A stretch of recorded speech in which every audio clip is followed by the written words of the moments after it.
The wind tore across the fjord like a living blade, whipping icy spray into the faces of the men on deck. Frost crept along the timber, covering oars, ropes, and shields in a thin, glittering layer that made every surface treacherous. Below them, the black water roared and churned, shards of ice breaking off from the frozen edges and scraping against the hulls.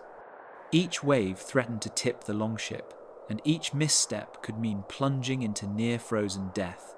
The Vikings moved with practiced rhythm, oars dipping in perfect unison, their muscles burning despite the numbness spreading through their limbs.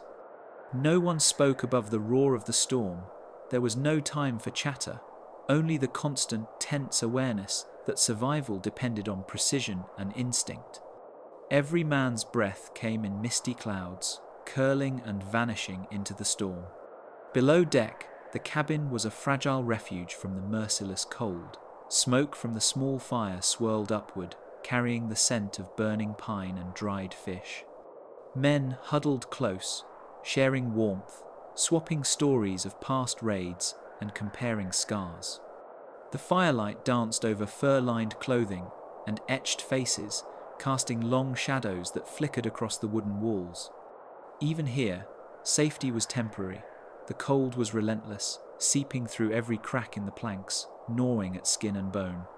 Yet the Vikings thrived in this environment because they had learned to respect it, to anticipate it. They understood the deadly patterns of wind and tide, the behavior of ice and snow, the subtle cues that foretold disaster. Their ships were more than vessels, they were lifelines, crafted for speed, balance, and endurance.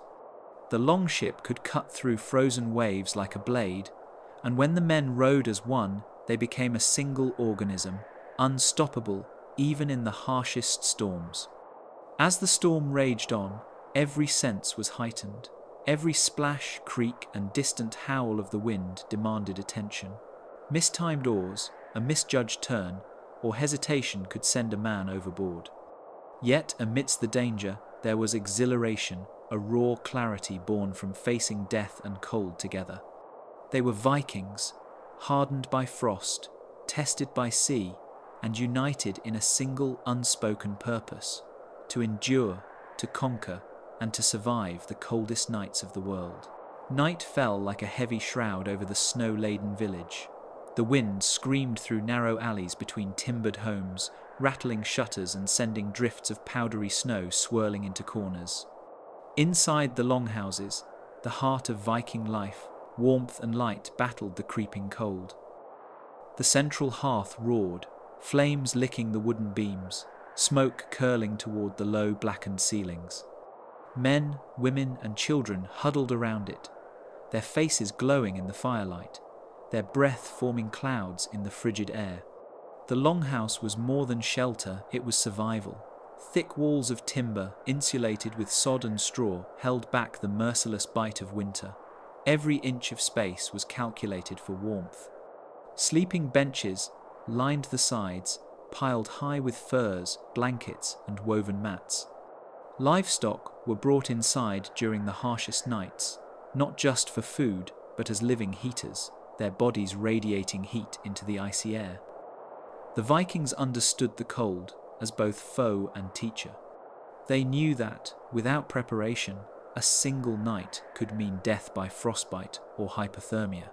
Food was fuel, and the longhouse was alive with the scent of dried fish, salted meats, and hearty stews simmering over the hearth. Each meal was calculated to sustain men through endless toil in the snow, to keep limbs warm and bodies moving. Women chopped firewood with swift precision, ensuring the hearth never faltered, while men repaired boots, patched cloaks, and mended furs for the next day. Every action, no matter how small, was an act of survival. Stories and songs rose above the crackling fire, weaving warmth into the atmosphere. The old tales of gods and heroes were more than entertainment. They were lessons in endurance, courage, and cunning. Young ones listened with wide eyes, learning how their ancestors had faced storms, famine, and battle. In every tale, the cold was present, a constant challenge to strength and ingenuity. Even in the shelter of the longhouse, the Vikings respected the night.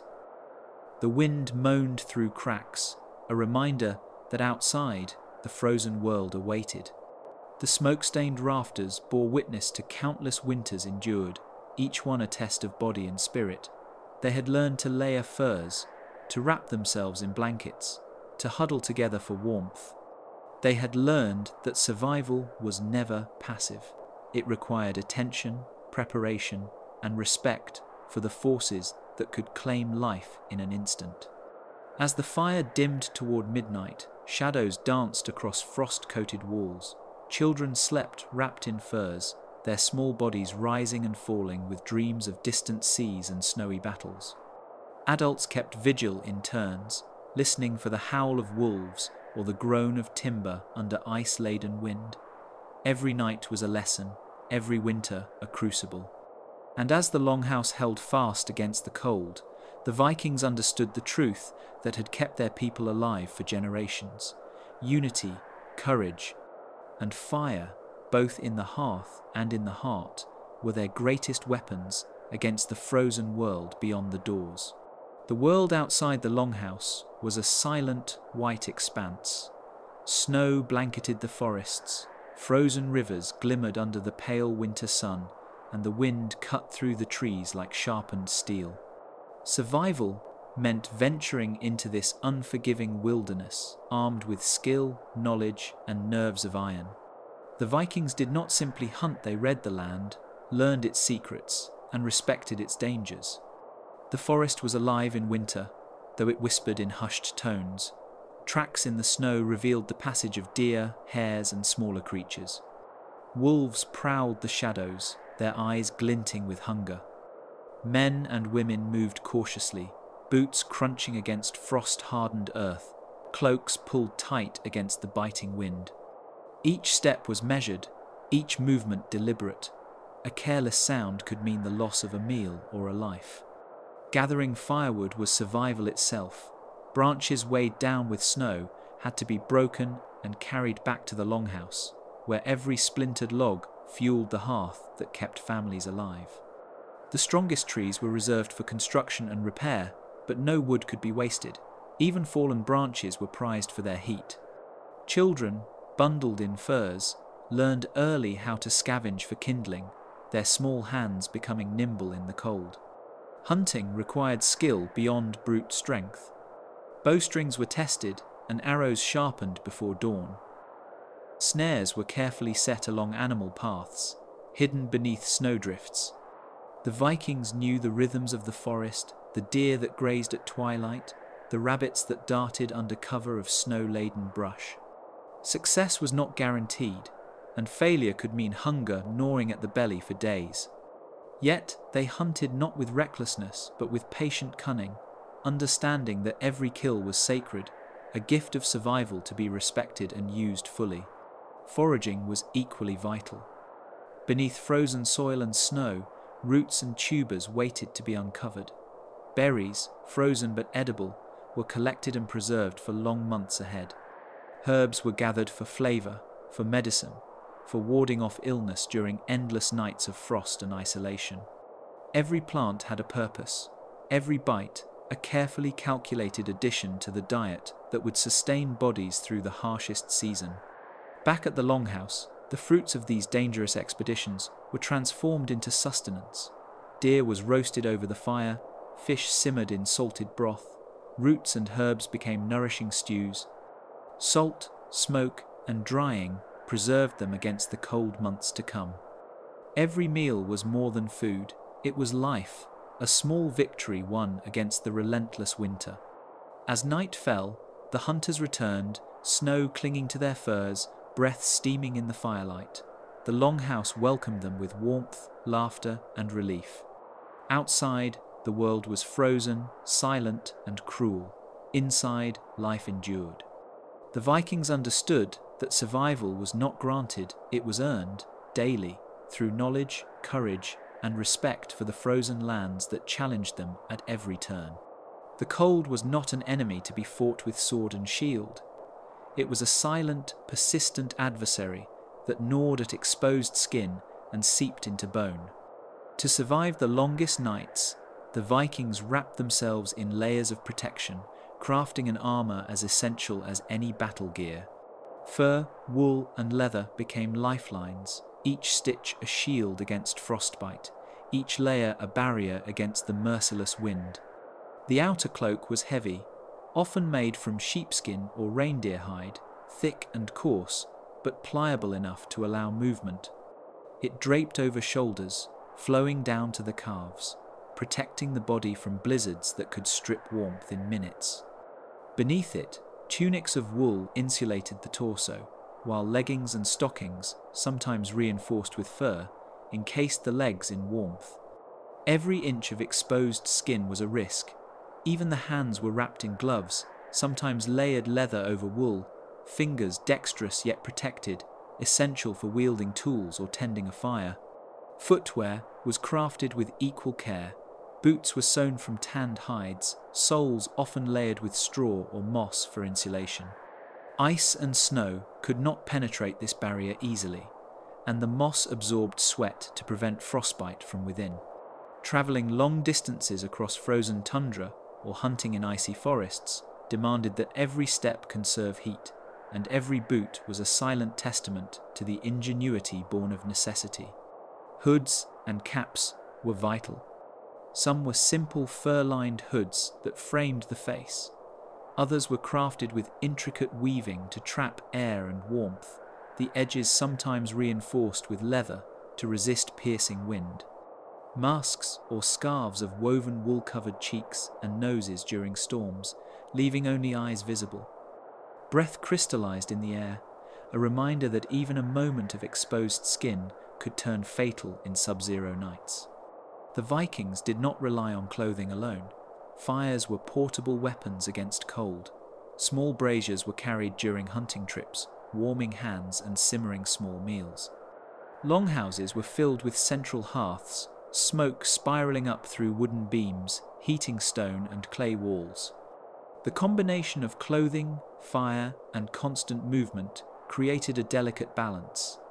Stillness in the frost was dangerous. Yet clothing was more than survival, it was status, skill, and identity. A warrior's furs might signify wealth or raids survived. A woman's hand-woven tunics told of generations of knowledge, spun with understanding of winter's cruelty. Patterns, stitches, and layers reflected not vanity, but wisdom honed over decades of winters endured.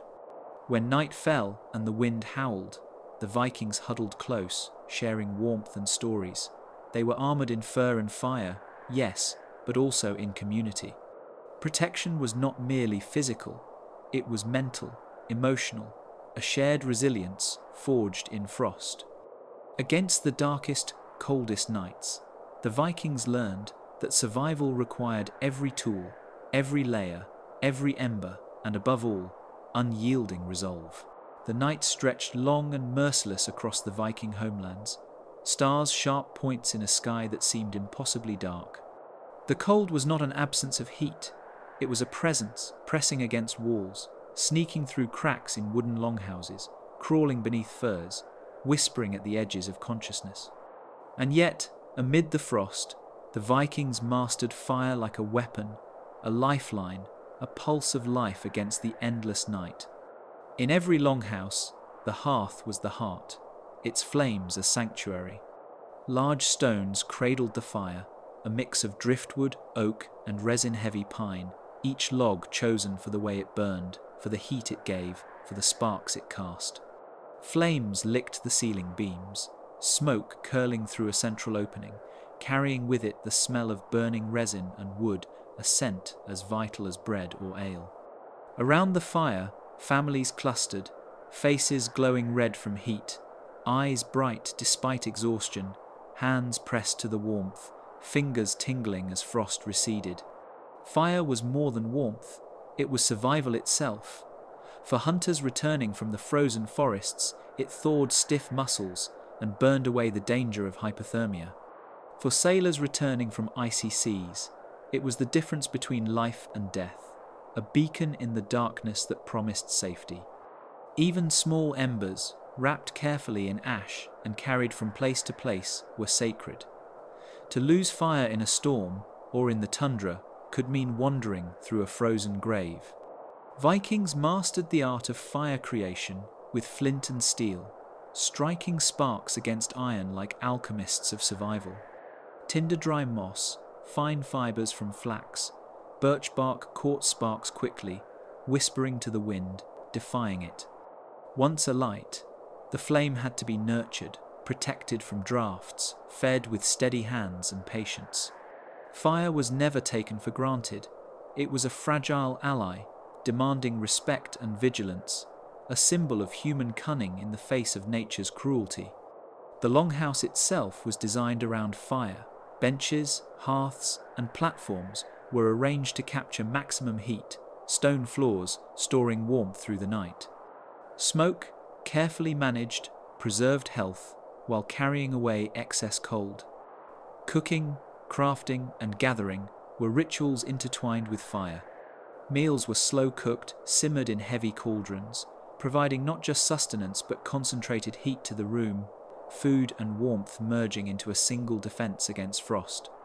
At night, stories rose above the crackling blaze sagas of distant raids, gods who battled frost and fire alike, ancestors who endured when the world seemed impossible. Laughter and song mingled with smoke, forging a shield against the despair of cold, heat, light, community. These were as vital as axes and shields. The Vikings' fires were not merely physical, they were psychological, a beacon of hope, a proof of life, a challenge to winter itself. Against the darkness, the cold, the endless night, the flames burned stubborn, defiant, eternal. And those who huddled close, who tended the fire with care and patience, carried within them a truth as powerful as the warmth itself. In fire, the Vikings found strength. When the wind howled across the fjords and the snow settled thick on roofs and fields, the survival of a Viking family depended on more than furs and fire. It depended on food that could endure the harshest nights.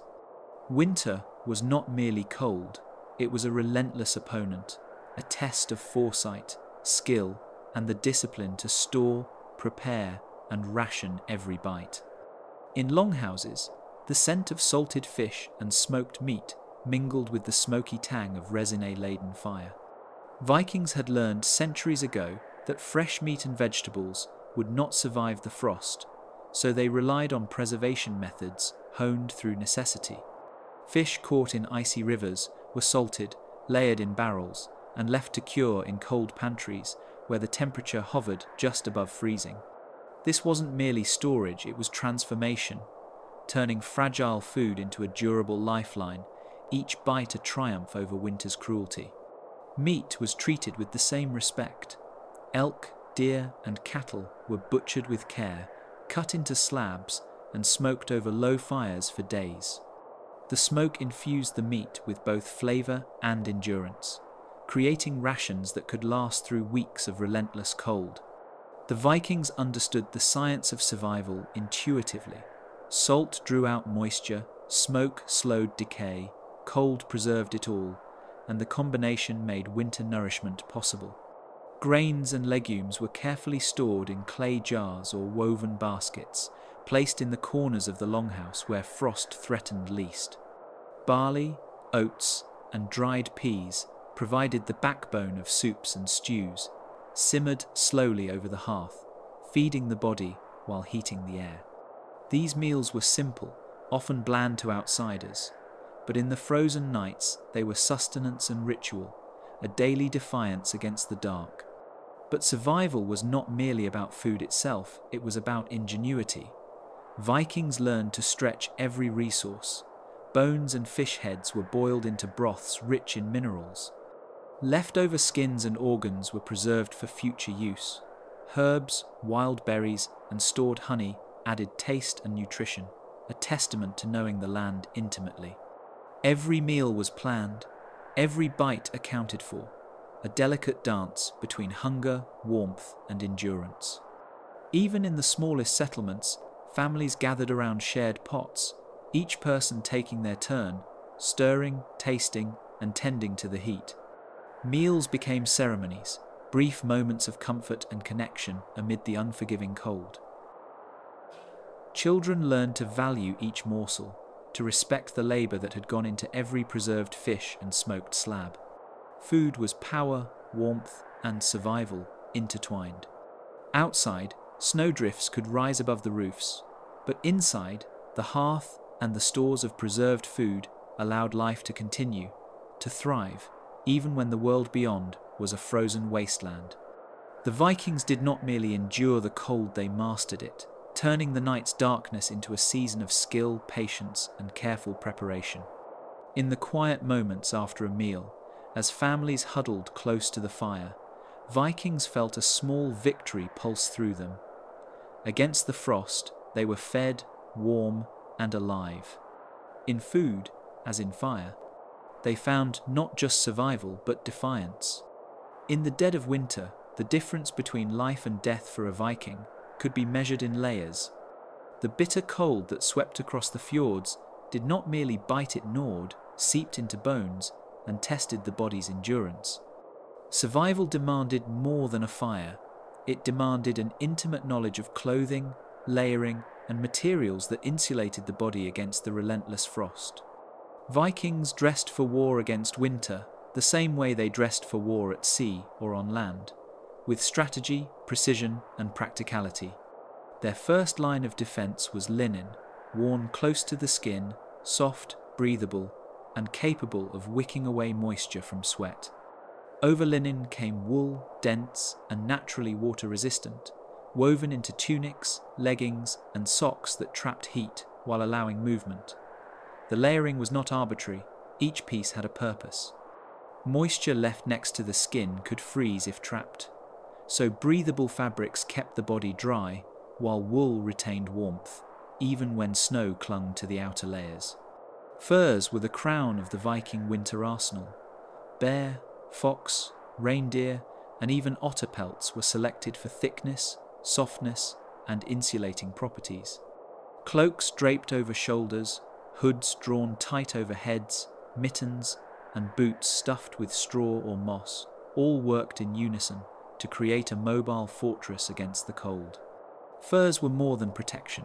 They were symbols of preparedness and status, showing skill in hunting or trade while serving a critical survival function. Hands and feet, the first to suffer frostbite, received special attention. Thick mittens were reinforced with leather, layered with fur, and occasionally lined with soft cloth. Boots were crafted from tanned hides, often double-layered, stuffed with insulating material, and fastened tightly to keep out snow and wind. Walking across frozen rivers or through deep drifts became a calculated effort, each step cushioned, protected, and deliberate. Even hairstyles had a purpose. Long hair, often braided, acted as an additional layer of insulation for the neck and head. Beards were practical, catching breath moisture and preventing it from chilling the skin beneath. Vikings understood that nature was a ruthless opponent. Every strand, every layer, every choice of fabric contributed to survival. Nightfall brought new challenges. Inside longhouses, furs were used not only as clothing, but as bedding, creating pockets of warmth in the sleeping quarters. Families huddled together, layering skins and blankets to conserve heat, sharing body warmth while listening to the wind howl outside. Children learned early how to arrange clothing and blankets, understanding that carelessness could mean frostbite or worse. Layering was more than physical protection, it was a mental discipline. Every garment represented preparation, foresight, and defiance. In the frozen north, those who respected the cold and dressed accordingly survived. Those who underestimated it suffered. To the Vikings, clothing was armor, a silent shield against the endless nights, and mastery over it was mastery over the elements themselves. By sunrise, when the frost sparkled like crystal across the landscape, the Vikings stepped out into the world armored in fur, wool, and leather. They did not merely survive the cold, they defied it, moving through ice and snow like creatures born of the frozen lands themselves. The coldest nights, left the land cloaked in white, transforming familiar forests, rivers, and fjords into alien landscapes. Survival for the Vikings meant more than layering in furs. It demanded food, and food required daring ventures into a frozen world. Hunting and fishing in deep winter was a test of patience, skill, and endurance, where a single misstep could mean returning empty-handed or worse. Hunting in the snow was both art and necessity. Tracks in the frost told stories, revealing the movements of deer, elk, and small game. Vikings read the land like a living map, noticing the subtle disturbances in snow, the broken branches, the indentations left by creatures seeking shelter. Snares, traps, and carefully concealed pits were placed with precision. Each device had to withstand frost and ice without losing sensitivity. A frozen trigger could mean disaster. Yet, despite the harsh conditions, patience was paramount. Hunters waited for hours in hidden spots, faces, and hands wrapped in furs. Eyes scanning the whiteness, muscles tense and ready. When larger game was scarce, smaller animals became crucial. Rabbits, hares, and birds were trapped with cunning ingenuity. Snow-covered nets and camouflaged pits ensured that no movement was wasted. The goal was not sport, it was survival, every capture feeding families through the long, merciless months. Fishing presented its own challenges. Rivers slowed, lakes thickened with ice, and the ocean became a hostile, roiling expanse of snow-choked waves. Ice fishing required courage.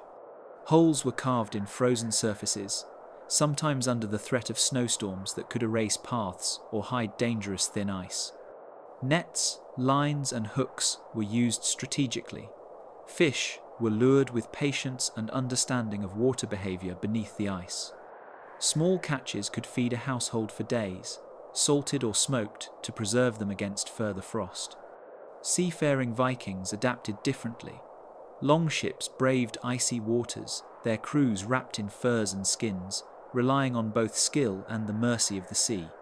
Cod, herring, and salmon were taken in abundance, often in dangerous winter conditions where waves crashed over decks and frost coated every surface. Every fish brought back was precious. It was protein, fuel for strength, and insurance against starvation. Hunting and fishing were communal endeavors. Villagers shared knowledge of good spots, aided one another in heavy snow, and traded meat, fish, and preserved food. Survival was not solitary, it relied on networks of family and community. Young hunters learned from elders, absorbing techniques and instincts honed over generations. In these lessons lay not just food security, but the culture of endurance and resilience that defined Viking life. Through the long nights and frozen days, the Vikings became masters of the winter landscape. They read tracks in the snow, felt the pulse of rivers beneath ice, and moved with a quiet confidence born from experience. Each successful hunt or fish-filled net was a triumph over the merciless cold, a testament to human ingenuity and courage in a world that tested every limit. In frost and snow, life endured, and the Vikings, relentless, persistent, and shrewd, ensured it did. While hunting and fishing kept Viking families alive, it was foraging and food preservation that determined whether a household would endure the dead of winter. The cold months were merciless, and every berry, root, and herb gathered during the fleeting warmth of late summer and early autumn became a lifeline. Vikings understood that survival was as much about planning and preparation as it was about courage on frozen fields and seas. The forests and hills still held life beneath the snow. Hardier roots, bulbs, and tubers were dug from frozen earth, often requiring iron spades and steady hands. Lingonberries and cranberries, tart and resilient, were gathered before frost set in, then stored in cellars or woven baskets, coated in straw to prevent freezing. Nuts and seeds collected from forests were not just food, they were energy reserves, small pockets of warmth in the harsh winter days. Each meal became a careful calculation, rationed to ensure that resources lasted until spring. Mushrooms, though scarce in winter, were preserved for medicinal and culinary purposes. Some were dried, others pickled in brine or fermented to last months. Even mosses and lichens were utilized when scarcity pressed hard, boiled or mixed with grains to supplement otherwise meager meals. Knowledge of what was safe to eat and what could be preserved was passed down orally, a combination of folk wisdom and survival instinct. Mistakes could be fatal, and the fear of misidentifying poisonous plants was never far from mind. Preservation techniques became a matter of life and death. Meat and fish, caught during the winter hunt or late fall, were smoked over open fires or salted in barrels to resist spoilage. Fat was rendered and stored in clay jars, a versatile resource for cooking and warmth. Grains and legumes were dried thoroughly, sometimes sun-dried before the frost, then stored in cool, dry cellars insulated from ice. Vikings recognized that without careful preservation, even the richest harvest could vanish in weeks under the relentless cold. Trade also supplemented what could be foraged locally. Coastal settlements exchanged salted fish, dried berries, and smoked meats with inland villages. These networks ensured that scarcity in one region did not necessarily spell disaster, and they reinforced the importance of community and cooperation. Even foraging was not a solitary endeavor. Families often ventured together into the snow-laden forests, children learning to recognize edible plants, elders teaching the subtleties of preservation. Every berry picked and every root stored was a small victory, a quiet act of defiance against the winter's grip. Through these careful preparations, the Vikings transformed scarcity into security. The cold was still relentless, but the combination of foresight, knowledge, and disciplined preservation meant that hunger did not dominate their lives. Winter could be harsh, cruel, and punishing, but in every jar of preserved meat, every basket of berries, and every barrel of salted fish, the Vikings asserted control over the environment, bending it to their will without ever breaking their connection to the land. In the coldest months, the people of the north survived not just through strength, but through wisdom, patience, and the quiet power of preparation. In the dead of winter, when icy winds tore through the fjords and snow blanketed the land, Viking survival depended as much on shelter and fire as it did on food. Houses were more than buildings, they were lifelines, fortresses against the cold, sanctuaries where families could gather and endure the harshest nights. Vikings understood that warmth was not a luxury, it was survival. Longhouses were the centerpiece of their winter strategy. Built from timber, stone, and sod, these structures were designed to retain heat, withstand snow, and protect against the cutting winds. Smoke from central hearths curled through openings in the roof, filling the room with warmth and the scent of burning wood. Straw mats, furs, and layered textiles insulated sleeping areas, creating pockets of heat for families and livestock alike. Even the positioning of the house mattered, often built on slightly elevated ground to avoid damp and cold air pooling in low areas. The hearth was sacred. It was more than a place to cook. It was the heart of the home. Flames crackled, casting shadows across timber beams, while pots of stews simmered slowly over embers. Food, warmth, and light converged in one glowing center. Each household member contributed, collecting wood, stoking the fire, and ensuring that the flames never faltered through the night. Failure to maintain the fire could be fatal. Frostbite, hypothermia, or weakened immunity awaited those who neglected it. Vikings also relied on communal warmth. Villages were tight-knit, and neighbors often gathered in shared spaces when blizzards raged. Stories were told by firelight, songs sung, and lessons passed down. The old taught the young about survival, the rhythms of the seasons, and the stories of their ancestors. This shared heat and community spirit was as important as the fire itself, reinforcing bonds that would later prove critical in times of famine or attack. Even livestock played a role. Animals were brought inside or into adjacent shelters, their bodies radiating heat that helped warm living spaces. Furs, hides, and wool were layered across floors and benches, capturing warmth that would otherwise escape. Every measure, no matter how small, contributed to the household's overall survival. Vikings knew that the cold could not be fought with brute force alone. It required ingenuity, discipline, and an understanding of the natural world. Fire needed kindling and fuel. Houses required maintenance and foresight. Those who ignored these truths did not survive. Those who mastered them thrived, their long houses glowing like beacons against the frozen darkness.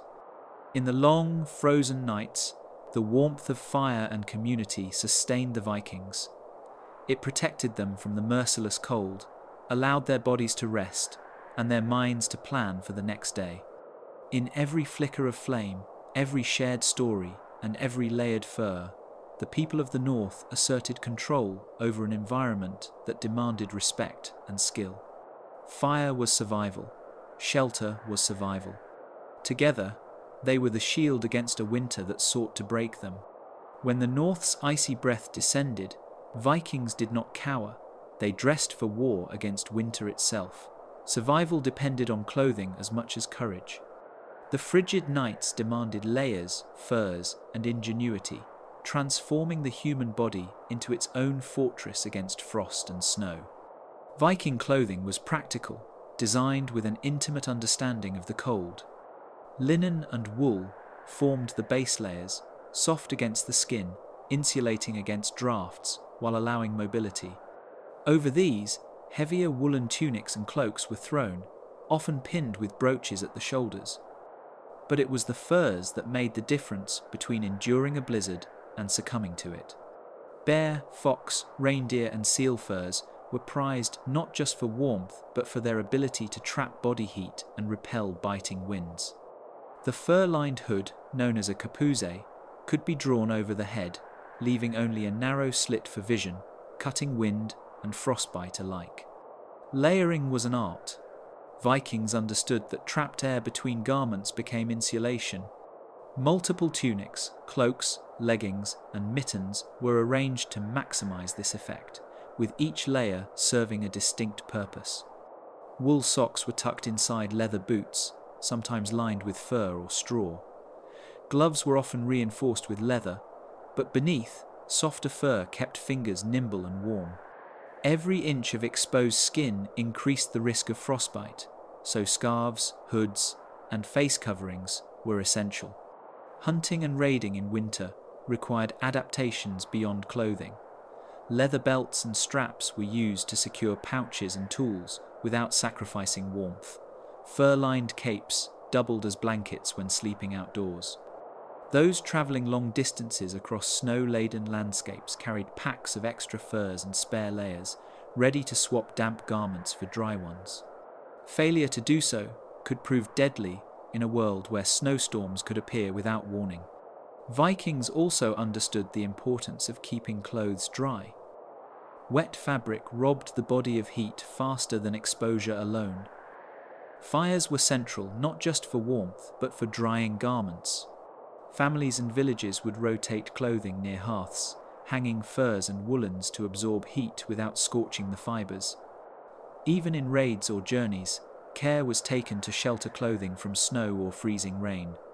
Survival often came down to small details: a dry sock, a windproof cloak, a well-wrapped child. Adornment played a subtle role too. Brooches, beads, and sewn patterns weren't purely decorative. They helped fasten layers securely, ensuring no wind could penetrate. Function and beauty intertwined, reflecting a culture that treated clothing as both armor and identity. Through this armor of furs and layers, Vikings faced winter not as victims, but as warriors. Every garment, every fold of fur, every secured strap was a shield against frost and snow. Survival wasn't luck, it was preparation, knowledge, and respect for the cold. In the deepest darkness of the North, Vikings wore their resilience, their ingenuity, and their defiance like a second skin. Against the frozen nights, they were armored, unstoppable, alive. In the dead of winter, when snow blanketed the fjords and frost coated every surface, survival for the Vikings depended as much on what was inside their bellies as on the layers wrapped around their bodies. The cold was merciless, and energy burned rapidly. To endure the longest nights, Vikings had to eat strategically, preserving strength through warmth, sustenance, and ritual. Preservation was a science born of necessity. Fresh meat was scarce in the frozen months, so Vikings relied heavily on drying, smoking, and salting to extend its life. Fish caught from icy rivers or the sea became a lifeline. Herring and cod were salted and hung in smoke-filled sheds, their pungent aroma a promise of nourishment when the snow fell too deep for hunting. Meat from domesticated animals, pigs, goats, sheep, and cattle, was carefully butchered, salted, and stored in barrels or hung from rafters. Every scrap was utilized, fat rendered into tallow, bones boiled for broth, and skins preserved for warmth or trade. Grains and vegetables were stored in root cellars dug into the earth or built beneath longhouses. Barley, rye, and oats became porridge, hearty breads, and ale. Root vegetables, such as turnips, carrots, and cabbages, survived underground, sometimes coated with straw or earth to prevent freezing. Even in the heart of winter, a table could be made full with the labor and foresight of warmer months. But food was more than survival, it was fuel. The Vikings understood that digestion generated heat, a small army of warmth within the body. Thick stews cooked over open hearths filled the longhouse with both scent and steam, warding off frostbite and despair. Ale, brewed in summer and stored in barrels, provided warmth and energy. Its alcohol, though modest in concentration, lifted spirits while the body fought the cold. Fires were carefully tended to ensure continuous cooking and drying of food, their glow a companion to the long nights. Communal meals were also a bond against isolation. Families, neighbors, and warriors gathered around fires, sharing the fruits of months of labor. Stories were told, songs hummed, and plans whispered. Eating was not merely functional, it reinforced connection and morale, keeping the spirit as strong as the body. Even small children were taught to eat sparingly but wisely, learning early that survival meant conserving resources while sustaining energy. Foraging supplemented stored supplies. Berries, nuts, and herbs still clung stubbornly to branches, and skilled Vikings knew how to find them under snow. Mushrooms were harvested in brief thaws, dried, and stored for flavor and nutrition. The cold dictated ingenuity. Food preparation became a daily strategy, and the success of each meal could tip the balance between endurance and exhaustion. Thus, in the frosted longhouses and along the snow-swept fjords, Vikings faced winter not in hunger, but in preparation. Every preserved fish, every barrel of grain, every steaming pot of stew was a testament to human ingenuity. The cold was relentless, yet they persisted. With fire, foresight, and shared sustenance, they kept the blood flowing, the body warm, and the spirit unbroken. In every bite, in every gathering around the hearth, the Vikings declared silently but powerfully, they would survive the night and every night after. As winter tightened its grip over the northern lands, the Viking longhouse became more than a home. It was a fortress against the relentless cold. The longhouses, long and narrow, were architectural marvels of adaptation, built to hold families, livestock, and fire under one roof.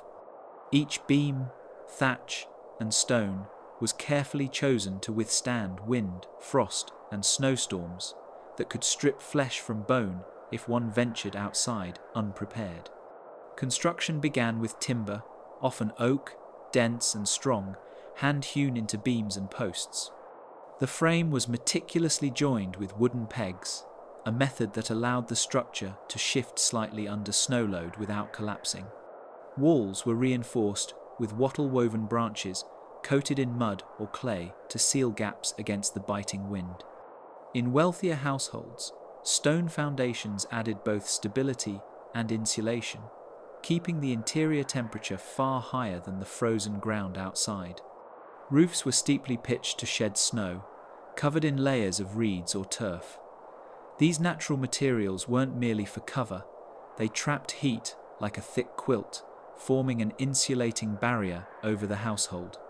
Turf roofs also absorbed water during winter rains, slowly releasing it, preventing ice dams that could collapse the structure. Vikings understood that a poorly built roof could mean death in midwinter. Their designs weren't ornamental, they were life-saving. Inside, the longhouse was centered around the hearth. A large fire pit in the middle of the hall radiated heat to every corner, the smoke spiraling upward and escaping through a hole in the roof or a short chimney. The hearth was not just for warmth, but for cooking, brewing, and boiling water, all critical to survival. Firewood was stored strategically near the walls, ensuring a steady supply even in storms that trapped men indoors for days. Furnishings were minimal but purposeful. Raised platforms along the walls served as beds, often layered with furs for insulation. Animal skins, thick blankets of wool, and straw bedding created microclimates of warmth. The Vikings slept in groups, their bodies pressed together to share heat, demonstrating an intimate understanding of communal survival. Livestock often stayed inside during the coldest nights, their body heat radiating into the living space, adding another layer of warmth. Windows, if present, were tiny and sometimes covered with animal hide, reducing drafts while still allowing minimal light. Doors were thick, often double-layered, preventing icy gusts from sneaking inside. Even the floor was considered. Packed earth or wood planks were insulated with straw or furs, keeping the chill from seeping upward. Every detail of the longhouse was a calculated defense against the elements. These homes were more than shelter, they were life support systems, designed with precision, experience, and respect for nature's cruelty. Inside, the family was shielded, the hearth glowing, and the air filled with warmth and the smell of food, smoke, and human presence. Outside, winter howled, but inside, life endured. Through these longhouses, Vikings demonstrated a principle as critical as courage in battle or skill in navigation. Preparation and ingenuity were as vital as bravery. Against the coldest nights, they built walls of warmth, proving that human determination and intelligence could turn even a frozen world into a sanctuary. When the wind sliced across the fjords and snow fell in relentless sheets, the Viking warrior and farmer alike relied on clothing as their first line of defense. Survival in the frigid north wasn't a matter of toughness alone. It required strategy, knowledge, and layers designed to trap heat and repel moisture. Each garment was a calculated shield against frostbite, hypothermia, and the merciless bite of winter. At the base, Vikings wore linen or woolen undergarments that hugged the body, creating a barrier against the cold while wicking away sweat. Linen was light, breathable, and dried quickly, preventing moisture from lingering near the skin, which could turn deadly in freezing temperatures. Over this, woolen tunics and trousers were added. Wool, naturally insulating and resilient, held warmth even when damp, making it ideal for the unpredictable northern climate. Each layer was deliberate, a mix of practicality and resourceful adaptation to nature's cruelty. Outerwear was the armor of survival. Cloaks of heavy wool, often lined with fur, draped over shoulders, and were fastened with brooches carved from bone, bronze, or silver. These cloaks shielded the body from wind and snow, their weight and thickness a deterrent against frost. In the coldest months, furs were worn directly against the body. Reindeer, fox, and seal furs were prized for their insulating properties.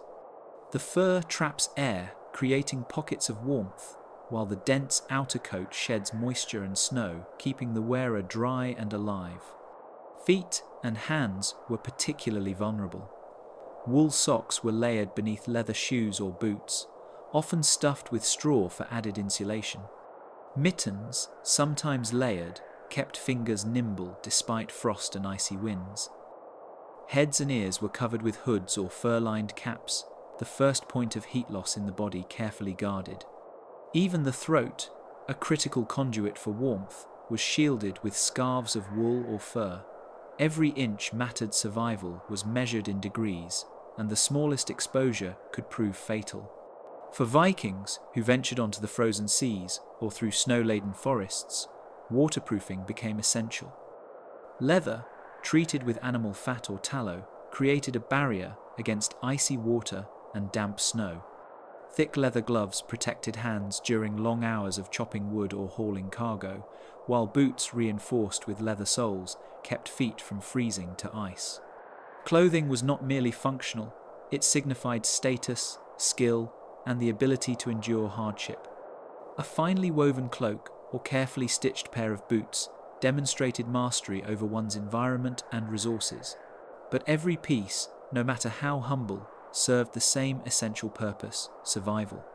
In villages, towns, and on the open seas, Vikings layered, wrapped, and fortified themselves against winter's merciless advance. Each garment was a lifeline, each layer a calculated decision between life and death. While battles were fought with sword and shield, the fiercest struggle was often against the cold itself, and in that fight, knowledge, ingenuity, and preparation were the mightiest weapons. The Viking body, wrapped in furs and wool, became a fortress of flesh and fibre. Against the coldest nights, these layers were not just clothing, they were armour, protection, and proof that human ingenuity could withstand even the harshest forces of nature. In the frozen north, where night fell early and frost clung to every surface, fire was more than comfort, it was survival. The Vikings understood this instinctively. Long before alarm clocks or stoves, they mastered the art of gathering, creating, and sustaining heat, turning flame into a lifeline against the coldest nights. A hearth was the heart of a home, its flickering glow a constant reminder that even in the harshest winters, warmth could be commanded. Inside longhouses, massive central hearths burned steadily, fed by split logs of pine, birch, or oak. Smoke rose through holes in the roof, and the walls, lined with reeds and animal hides, trapped heat like a natural insulator. Every stone around the fire radiated warmth long after the flames had died down. Families huddled close, sharing body heat while the fire did the heavy lifting. It was a delicate balance. Too little wood and frost crept in through cracks, too much, and the air became suffocating. For those living in smaller outposts or on the open tundra, fire demanded ingenuity. Vikings carried embers in iron containers, a portable heartbeat of warmth that could ignite new fires when needed. Torches and braziers were strategically placed, lighting pathways and protecting livestock from freezing. In long journeys, fires were dug into snow pits, insulated with stones and covered with branches, primitive stoves that reflected both light and heat, keeping frost at bay. Beyond providing warmth, fire served as a tool of survival. It cooked the starchy root vegetables, dried fish, and preserved meats that would otherwise spoil in the damp cold. Smoke from these fires helped repel insects and animals, while controlled flames kept wolves and other predators at a distance. Every flicker was a safeguard, a quiet declaration that humans, no matter the severity of nature's grip, could thrive. Vikings also turned fire into ritual and community. Nightly gatherings around the hearth weren't solely practical, they were social anchors. Tales of gods and giants, of sea voyages and battles, were told and retold, their heat and intensity matched by the flames before them. Singing, drumming, and storytelling fused with the firelight, embedding warmth into memory, courage, and collective strength. The hearth became both body and spirit protection. Even in winter raids, Vikings used fire strategically. Signal fires on hills communicated movements across frozen valleys, while controlled torches allowed safe navigation of snow-blinded landscapes. Fire was knowledge, a weapon, and a shield. It transformed the impossible, turning snow-choked nights into survivable landscapes. Through meticulous control of flame, the Vikings conquered more than territory, they mastered the cold itself. Every ember, every spark, was a choice, a decision that balanced risk and reward. In a world where frost could end life with quiet cruelty, fire was the ultimate ally. It was warmth, security, and survival in a single, roaring package. For the Viking people, winter was not endured passively. It was faced head-on, met with layers, embers, and ingenuity. The fire didn't just burn, it defended, fed, and preserved life, proving that even in the darkest, coldest nights, human resolve could ignite a light that frost could never fully extinguish. When the wind howled across the northern fjords and snow fell in blinding sheets, survival depended on shelter. The Vikings were master builders, shaping the harsh environment into defenses against nature's fury. Their longhouses and huts were more than dwellings. They were fortresses, carefully engineered to resist blizzards, freezing rains, and icy gales that could snap unprepared travelers like twigs. The first line of defense was structure. Viking longhouses were elongated, low to the ground, and often partially embedded into hillsides to protect against the wind. Thick walls of timber, stone, and sod acted as insulation, trapping heat and creating layers that frost struggled to penetrate. Roofs, steeply pitched and covered with turf, allowed snow to slide off instead of accumulating and collapsing the beams. Every plank, every layer of thatch or sod was positioned with precision, a marriage of practicality and ingenuity honed over generations. Inside, design mattered just as much as materials. The central hearth provided warmth, but smoke was not allowed to suffocate the inhabitants. Small vents channeled it upward, while thick curtains or animal hides partitioned rooms to retain heat. Sleeping platforms were elevated, lifting bodies above the icy floor and closer to the warmth of the fire. Each family member had a designated spot, maximizing body heat and limiting exposure. Even the smallest details, like the direction of doorways or the placement of windows, were dictated by the prevailing winds, ensuring the house itself could block the worst of winter's assault. Outside, Vikings built auxiliary defenses, snow walls, windbreaks, and even piles of brush around homes redirected biting gusts, softening their force before they could reach walls and doors. Livestock, essential for both food and clothing, were sheltered in attached stalls, their body heat contributing to the overall warmth of the dwelling. Every element, from human to animal to earth, worked together as a unified system of survival. Vikings on long journeys or in temporary camps faced even harsher conditions. Tents made from animal hides were reinforced with wooden stakes, and pits were dug to trap the body's heat. Fires were surrounded by stone walls, or dug into shallow trenches to prevent flames from being snuffed by wind.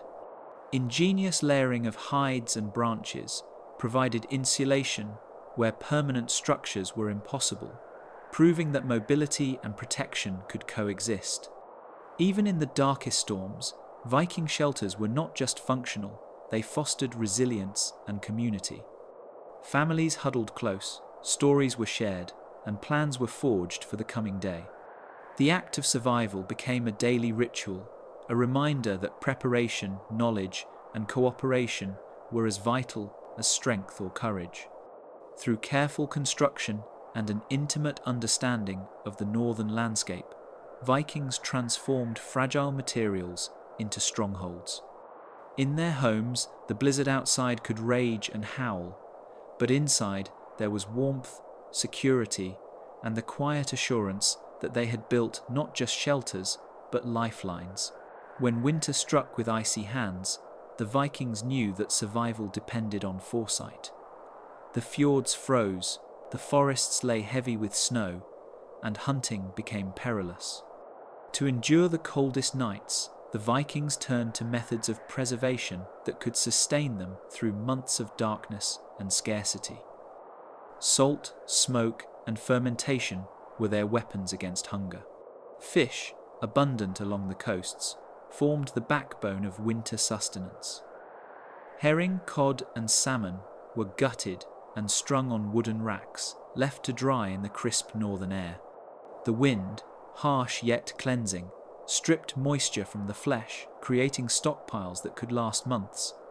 Some fish were smoked over slow-burning fires, infusing them with flavor while sealing them against spoilage. The scent of smoky fish hung heavy in the villages, a reminder that survival demanded preparation long before snow covered the ground. Meat was treated with equal care. Herded livestock, cows, sheep, goats were slaughtered strategically, never all at once, ensuring a balance between immediate food needs and future security. Meat was salted in wooden barrels, cured to withstand the freezing temperatures. In some regions, the cold itself became a natural preservative. The Vikings hung meat outdoors, letting the frost keep predators away while locking in freshness. No animal was wasted, bones were used for tools, hides for clothing, and even offal for fertilizer. Efficiency was survival. Grains and root vegetables were stored in earthen pits or elevated granaries, protected from both moisture and frost. Barley, rye, and oats formed the foundation of breads and porridge, while turnips, cabbage, and onions provided essential nutrients through the darkest months. The Vikings understood fermentation not just as a culinary craft, but as a method of preservation. Sauerkraut and fermented dairy products added vitamins to a diet otherwise dominated by starchy staples, keeping scurvy and malnutrition at bay. Honey and dried fruits supplemented the monotony of winter meals, their sweetness a small comfort against the relentless cold. Every food item was accounted for, every barrel and basket carefully monitored. In some households, the act of checking supplies became a ritual, inspecting meat, tasting fermented fish, measuring grain reserves, a daily reminder that survival required constant vigilance. Community played a crucial role. Villagers pooled resources, sharing stockpiles and coordinating hunts, ensuring that no family faced the winter entirely alone. Knowledge was passed from parent to child, the timing of harvests, the methods of curing, the tricks of drying fish or making cheese, all vital lore for enduring months when the world outside was frozen solid.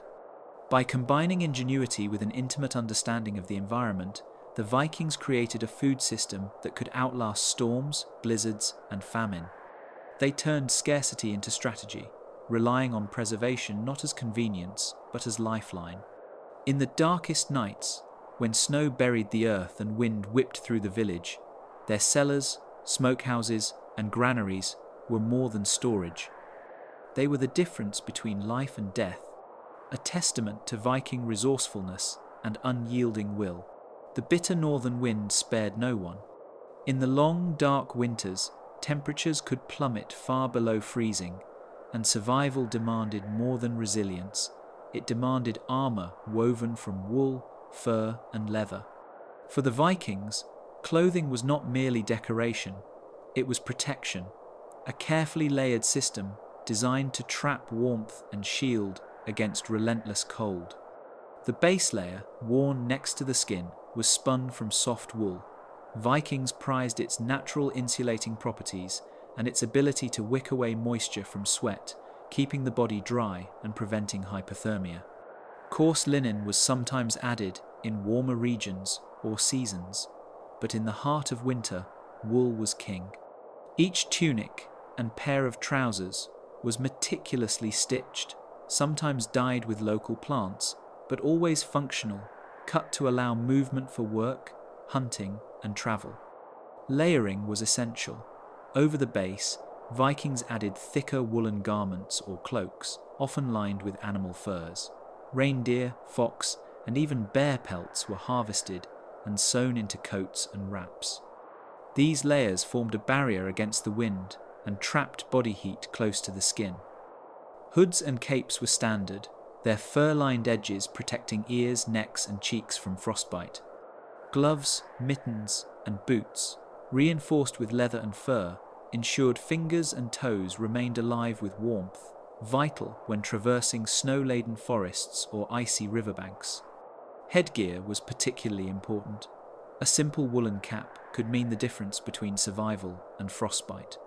Some wealthier Vikings adorned their helmets with fur linings or cheek flaps, practical additions that also reflected status. Scarves, woven from thick fibers, were wrapped around faces, shielding delicate skin from snow, sleet, and the biting cold. No part of the body was left exposed. Survival demanded total coverage. Footwear was another critical consideration.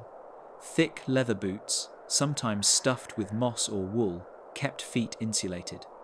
Snow could easily penetrate thinner shoes, and wet feet meant rapid loss of body heat.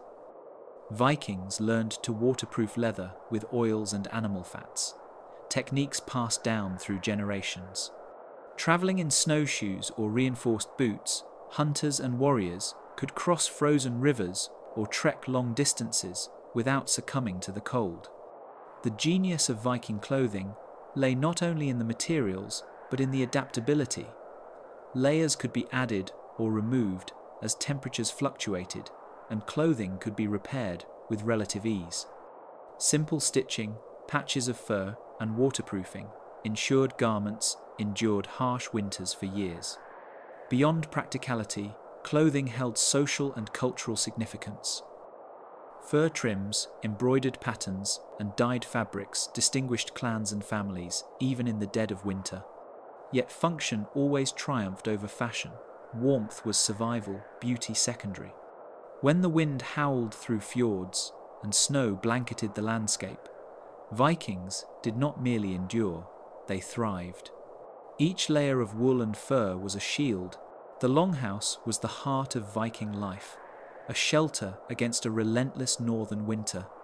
Outside, snow drifted in sheets, the wind rattling trees and rattling rooftops, but inside, warmth and light battled the darkness. The hearth was the center, a roaring fire built carefully in the middle of the structure, its smoke rising through a central opening in the roof. It was more than comfort, it was survival. Fuel was essential.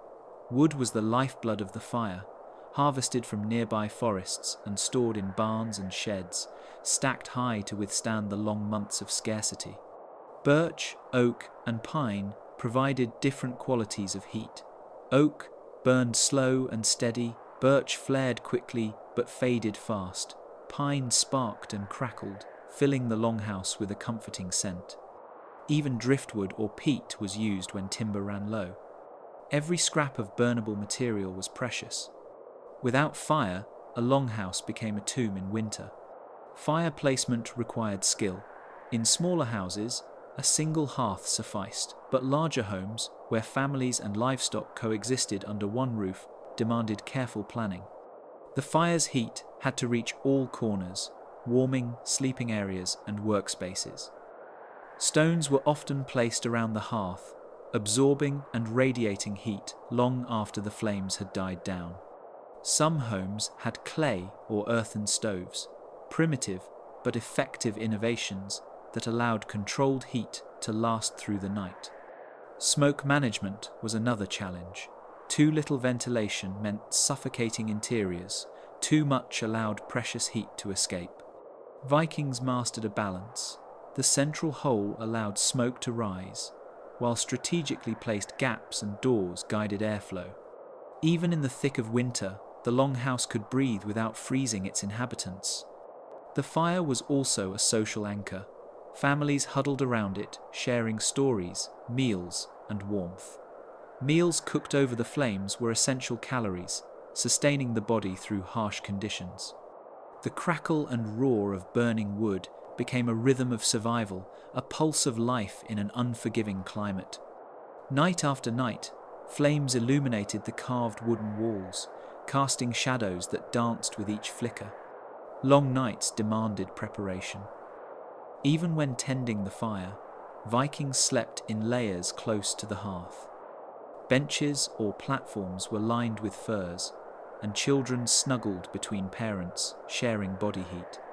Water was heated for washing and meals, steam rising into the smoky air, creating a fragile sanctuary of comfort against the cold. The fire was also practical. It protected against frostbite and illness, a barrier against hypothermia.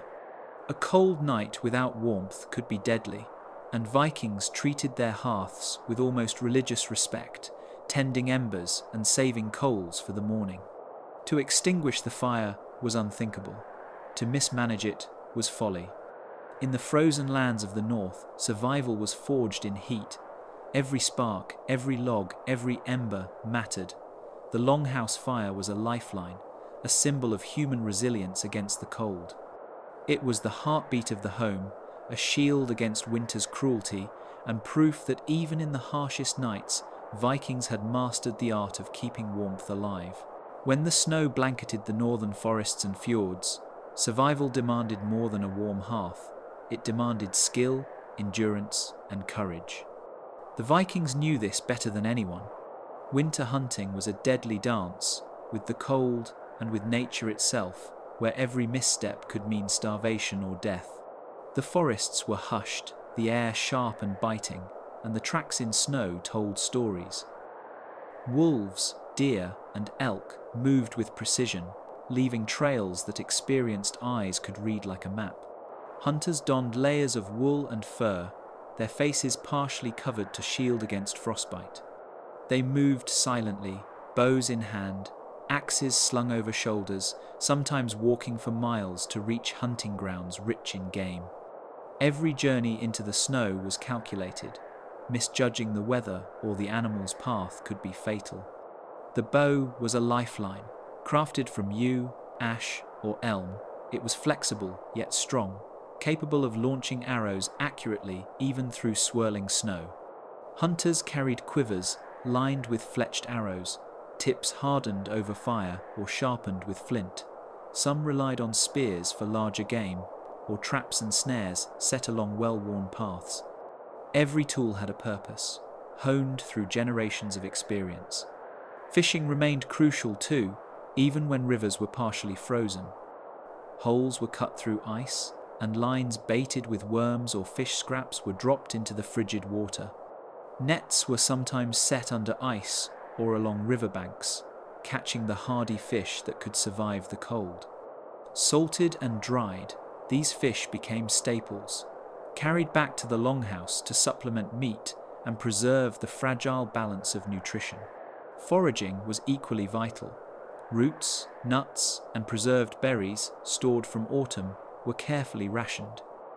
Seaweed, harvested from the frozen coastlines, added essential minerals. Even snow itself was utilized, melted over the hearth for drinking water when streams froze.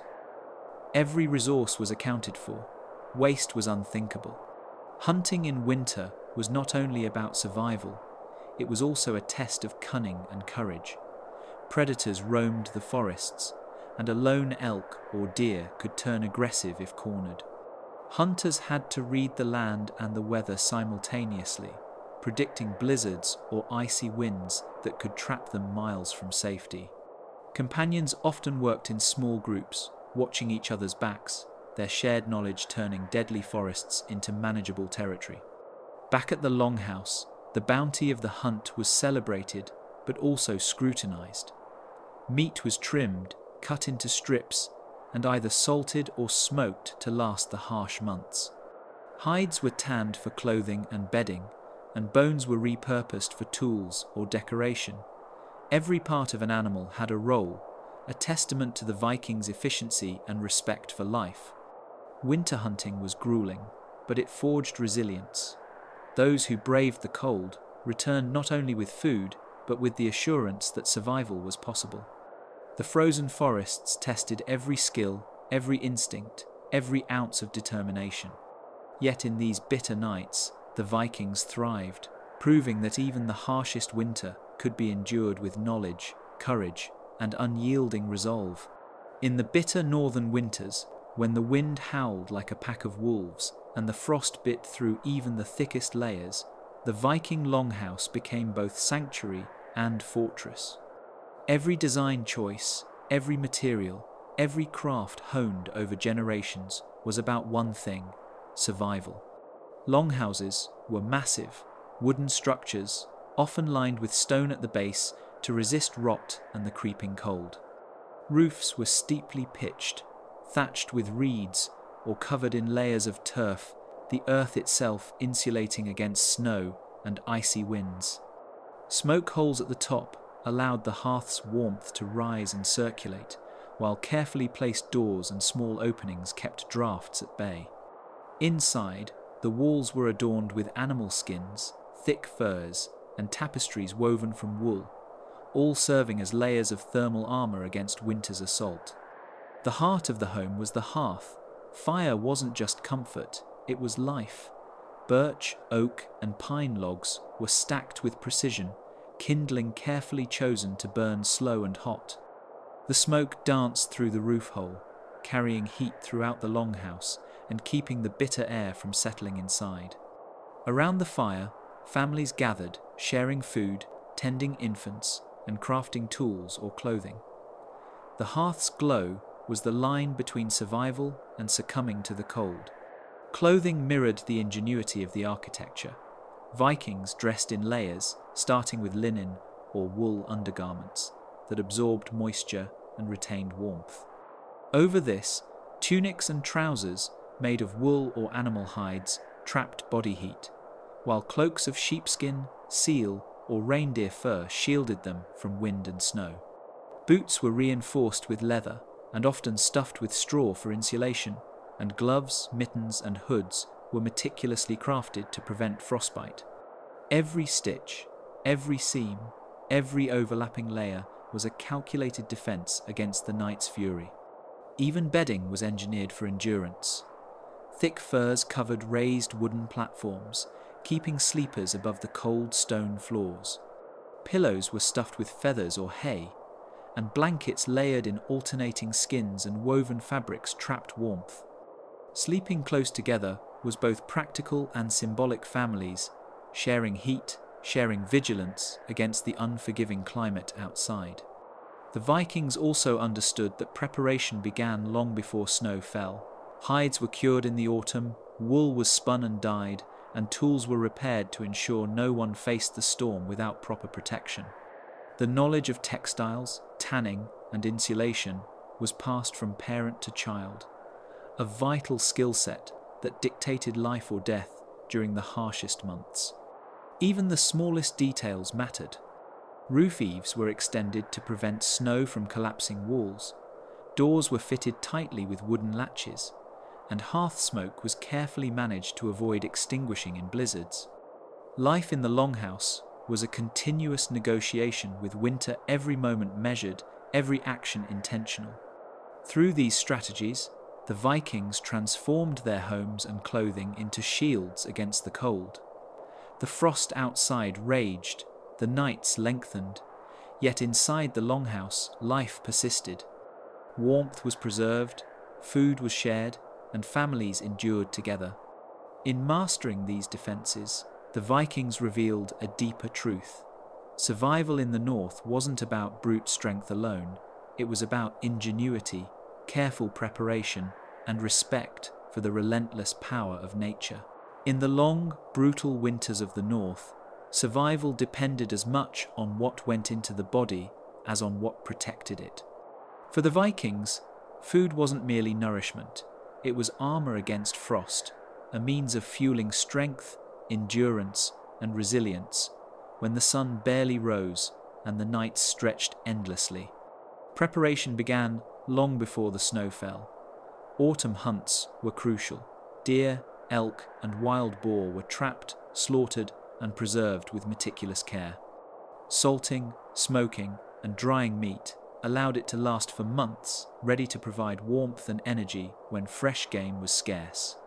Fish from the rivers and the sea salmon, herring, cod, were similarly salted and stored in barrels, becoming staples of the winter diet.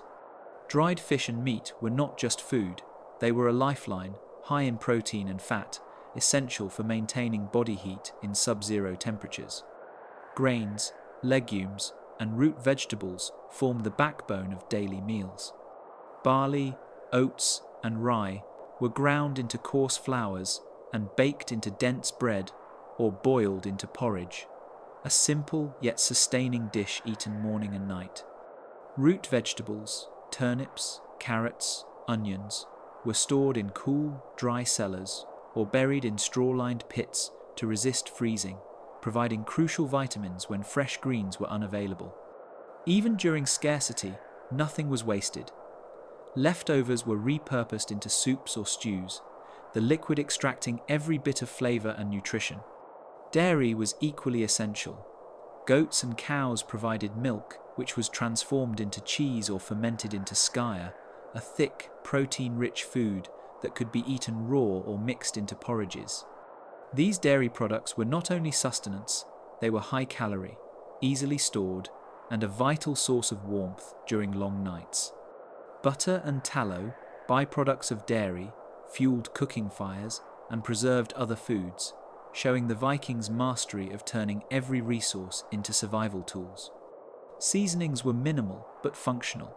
Salt, gathered from coastal evaporation or mined inland, preserved food and encouraged sweating, which paradoxically helped the body retain warmth. Herbs like dill, thyme, and wild garlic, sometimes stored in bundles, enhanced both flavour and medicinal value, helping prevent illness during the harsh months. Meals were communal, eaten around the hearth, where firelight flickered on wooden walls and furs. Sharing food was not just practical, it reinforced bonds, ensured everyone received adequate nutrition, and allowed families to pass on knowledge about preserving, cooking, and rationing. The act of eating became a ritual of survival, a reaffirmation of life against the encroaching cold. Even with these strategies, winter tested limits. Frost-bitten hands, numb toes, and hunger were constant threats. But the Vikings' careful planning, the blending of protein, fat, and carbohydrates, and the ritualized preparation of food turned scarcity into sustainability. Each bite was a deliberate defense against the icy wilderness outside, each meal a small victory over the relentless north. Through fire and feast, the Vikings endured. The cold may have surrounded them, yet the longhouse glowed with warmth and strength, and bellies full of hearty sustenance allowed bodies to fight frost, fatigue, and famine alike. In the northern night, survival was never accidental. It was earned, one carefully prepared meal at a time.